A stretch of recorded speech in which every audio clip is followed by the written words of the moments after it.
Dans le système financier mondial, c'est la confiance qui est au cœur des rouages et qui met ce système en mouvement. Et quand cette confiance disparaît, les conséquences peuvent être désastreuses.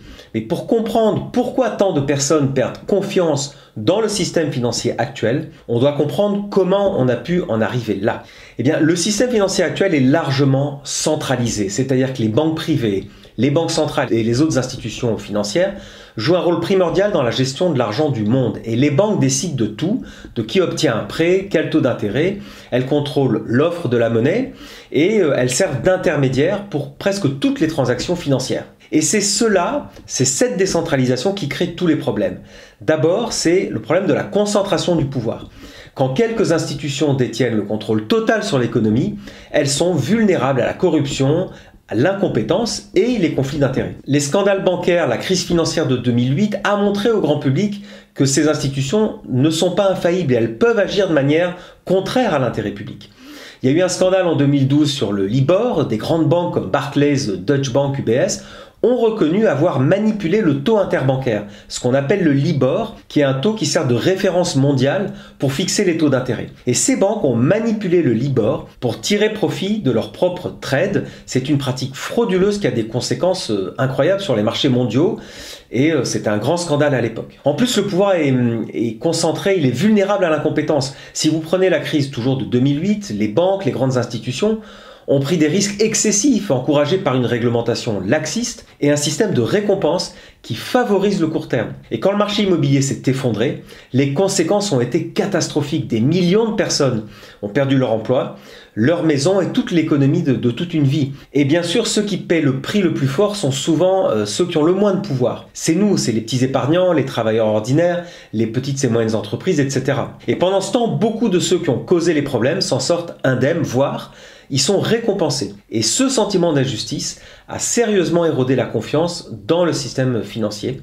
En fait, les gens ont le sentiment que le jeu est truqué en faveur des puissants et contre les faibles. Ensuite, il faut voir que les banques favorisent l'exclusion financière. Les institutions, dans leur rôle de gardien de l'économie, excluent bien souvent ceux qui sont jugés trop risqués, c'est-à-dire les personnes à faible revenu, les petites boîtes, les gens dans les pays en développement, qui ont souvent un accès illimité aux services financiers. Sachez que quasiment 1,7 milliard d'adultes dans le monde n'ont pas de compte en banque. Et cette exclusion financière se produit souvent en raison d'absence d'institutions dans les régions rurales ou éloignées. Et il y a des exigences aussi d'identification strictes, il y a des frais bancaires élevés ou tout simplement un manque de ressources financières minimales qui sont requises pour ouvrir un compte. Donc même parmi ceux qui ont accès à un compte en banque, par exemple, beaucoup sont sous-bancarisés. C'est-à-dire qu'ils n'ont pas accès à des services financiers complets. Vous pouvez avoir un compte en banque, mais pas avoir accès au crédit, par exemple, ou pas d'assurance, ou pas d'investissement, ou d'autres services de ce type. Donc sans accès à des services financiers, il est difficile d'épargner pour l'avenir, ou d'investir dans une entreprise, ou une éducation, ou de prendre une assurance pour se protéger contre les risques, ou même de faire des transactions de base, comme recevoir un salaire ou payer des factures. Cela perpétue la pauvreté et les inégalités, ça entrave le progrès social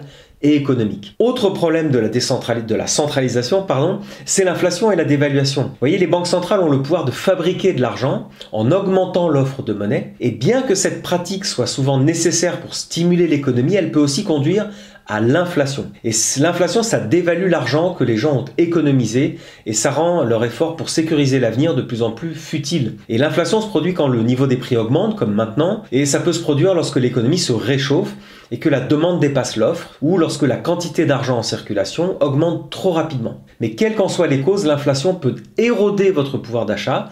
Ça signifie que les mêmes billets achètent moins de biens et de services qu'auparavant. Si vous économisez pour l'avenir, l'inflation et la dévaluation peuvent réduire la valeur de vos économies. Par exemple, si vous économisez 100 000 € pour la retraite et que l'inflation est de 5% par an, comme en ce moment par exemple, votre argent ne vaudra plus que 5 000 € dans 10 ans, soit la moitié en moins. Et pour finir, parlons des fraudes et du blanchiment des banques elles-mêmes.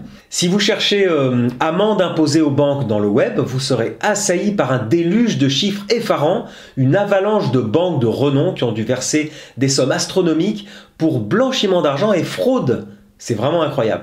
Il y a le cas particulièrement frappant en 2013 lors d'une commission sénatoriale américaine sur l'affaire HSBC, qui est l'une des plus grandes banques de la planète. Eh bien, lors de cette audience, Elizabeth Warren, qui est une sénatrice démocrate, Elle a prononcé ces paroles qui ont fait grand bruit, je la cite, elle dit « En décembre 2012, HSBC a admis avoir blanchi 800 millions de dollars pour des cartels de la drogue mexicains et colombiens et reconnaît avoir payé des sanctions. HSBC ne s'est pas simplement arrêté cette infraction, mais a répété ses actes. Et bien que HSBC ait été sanctionné par une amende, aucun individu n'a été exclu du secteur bancaire et il n'y a eu aucune demande de cessation d'activité aux États-Unis. Vous voyez, c'est vraiment incroyable. En fait, cette histoire, elle souligne une réalité alarmante. Les grandes banques ne sont pas seulement coupables de prélèvement de frais, mais elles ont été prises la main dans le sac, impliquées dans des opérations de blanchiment d'argent de la drogue. Et en ce qui concerne, alors c'est encore plus alarmant, ces actes n'ont pas été commis qu'une seule fois, ces actes ont été répétés plusieurs fois. Il y a un problème systémique de fonctionnement dans ces institutions. Ce n'est pas un incident isolé, c'est un mode de fonctionnement, presque une routine. Ces scandales ont jeté une ombre terrible sur le secteur bancaire, ajoutant encore de la méfiance et de l'incertitude. Parce que vous, comme tout le monde, on se dit, si ma banque a pu faire cela à grande échelle, que fait-elle de mon argent? Et cette méfiance n'est pas infondée, elle est le résultat de décisions prises par les banques qui ont préféré le profit à l'intégrité. Cette défiance, autrefois, les banques étaient autrefois respectées et considérées comme des institutions, des modèles de notre société, mais maintenant c'est plus le cas et en plus elles renforcent le besoin d'une alternative, un besoin qui s'oriente vers un système qui soit beaucoup plus transparent et intègre. En fin de compte, la question n'est pas seulement de savoir pourquoi la confiance est perdue, mais surtout comment elle peut être restaurée. Ce système bancaire va-t-il s'adapter et comprendre nos besoins ou sera-t-il remplacé par un système nouveau? La blockchain et les crypto-monnaies vont être une alternative, c'est une évidence. Et vous vous en doutez, je vais longuement vous en parler sur cette chaîne, donc suivez-nous bien. N'oubliez pas de liker cette vidéo. Merci de m'avoir suivi. À ciao.